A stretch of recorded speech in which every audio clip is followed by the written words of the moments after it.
If a person is suffering from asthma, can he or she utilize using treatments like oxygen vaporizers and other oral tablets?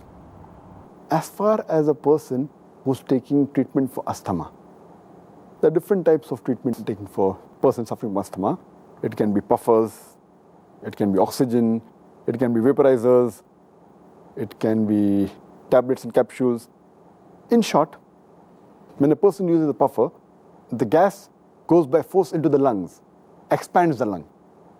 And in no way does it break the fast because it's mere gas going to the lungs. It's not a food, it doesn't go into the stomach, and it's only gas, so it does not break the fast if a person uses a puffer. As far as oxygen is concerned, that too, it's inhaled, goes in the lungs, comes out. So oxygen per se also does not break the fast, does not invalidate the fast.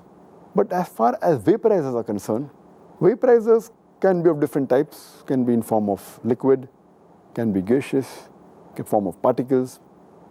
And this medicine is put in a container, and once the button is pressed, the pressure which comes, and by pressure, it enters into the lungs, and it may be through a nozzle, can be through a mask, but when it enters the lungs, there are high chances that there are particles which may even go into the stomach. So that's the reason most of the scholars say that vaporizers as a treatment for asthma, it will break the fast.